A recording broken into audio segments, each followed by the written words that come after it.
Hey everybody, it's Paul here from Grain of Glass, and today we're going to be taking our first look at the Fermzilla. This has been highly anticipated. It's finally available in Canada, and we'll also be doing a side-by-side comparison after the unboxing to compare it to the original Fermentasaurus, just to see what they've tweaked and what they've improved on. Alright, so let's take a look.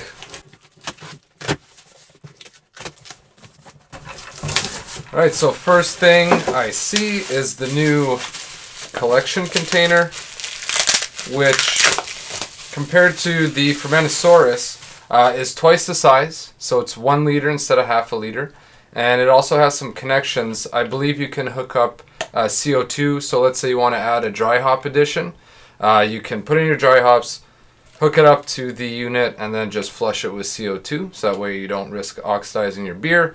Also, it has a much larger opening, which will make it easier for getting out your yeast and just cleaning it and that sort of stuff. It'll also hold a lot more dry hops if you wanted to add to it.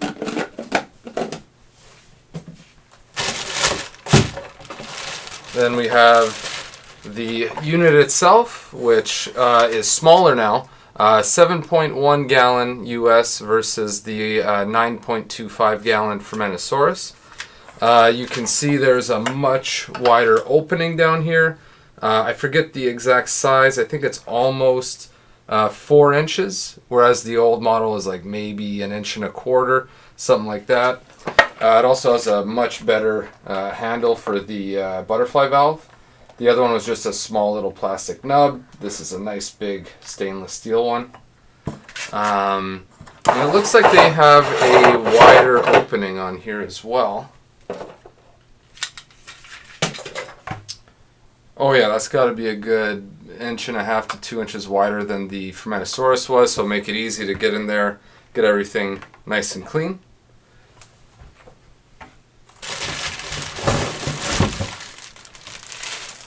And finally, we also have the new stand, which is said to be quite a bit sturdier than the old model, and I can already tell that it is. The other one, if you put pressure, would kind of wobble. And one thing that they tossed in with this, which is nice, is a tool that helps you remove the lid if you put it on too tight, or sometimes you might have a little bit of wort or something in there, so when you close it, that'll dry up and stick. So this tool goes around it, and then it'll help you take it off. So here we have the Fermentasaurus and the new Fermzilla. So just starting at the top of these units, you can see they have a similar design with the screw on top with the lid. So same here. And as I mentioned earlier, the new opening on the Fermzilla is much larger than the Fermentasaurus. I don't have a tape measure here, but just visually, that's a lot bigger. So this guy here, it's about as far as I can go with my hand, and I'm not a huge guy, whereas with the new one, I'm touching the dump valve here. So it's going to be very easy to clean. And the other thing is this guy was 9.25 gallons. This one's 7.1. Most people are going to be making either 5 or 6 gallon batches. So this was a little bit big. You couldn't fit it in most of your fermentation chambers. It was a lot of headspace, so it's nice that they kind of reduced the size here. And also just touching it, it seems a lot, just a better plastic quality. This one can hold up to 35 psi of pressure. So if you want to ferment under pressure or carbonate your beer, I mean, you could use this as a keg if you wanted to. Just dump all the trub out, hook it up. They sell a pressurized ball lock disconnect lid for it.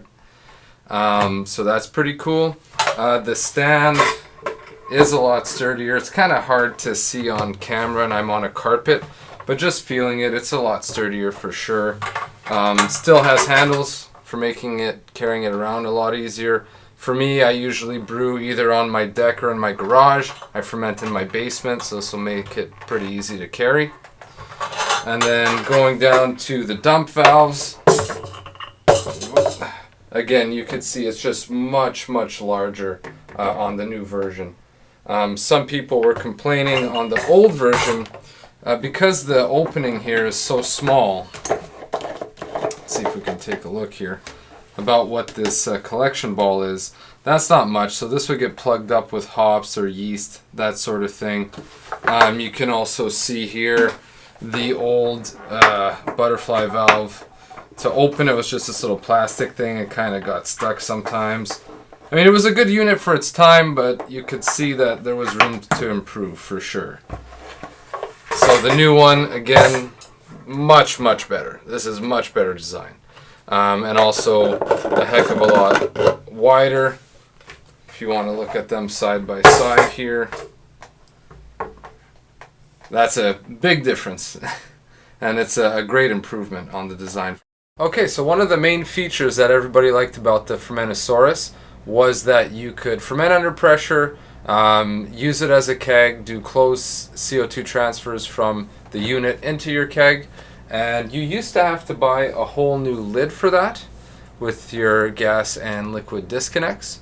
What they've done with the new version is a little bit more cost effective and easy. Is these guys here just screw off,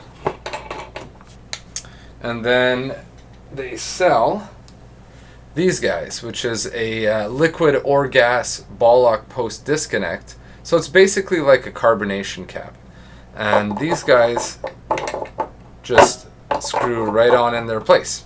And then what you can do if you want to dispense from the unit or to transfer to your keg, they sell these basically floating dip tubes, just a piece of silicone tubing that slips on there, and then this will be inside of the Fermzilla. It'll just float at the top, so it'll collect all the clear beer as it goes down.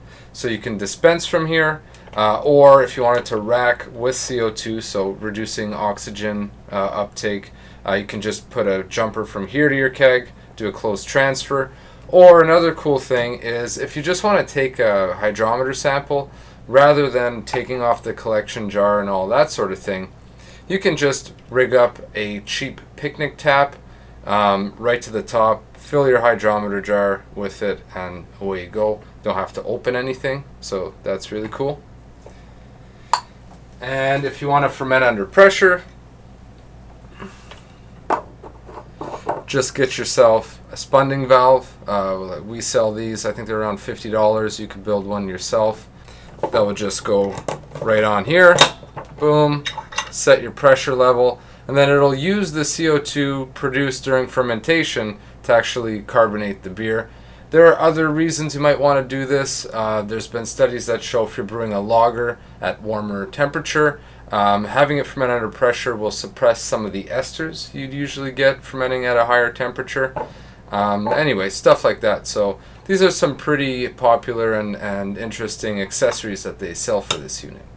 So there you have it, folks. This is a new Fermzilla conical fermenter brought to us by Kegland.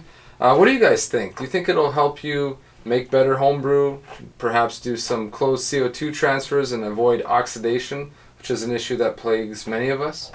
I'd like to hear your thoughts. And also, if you have any comments or any questions, feel free to hit us up on social media, give us a call, send an email, or even better, swing by the shop where you can check it out in person.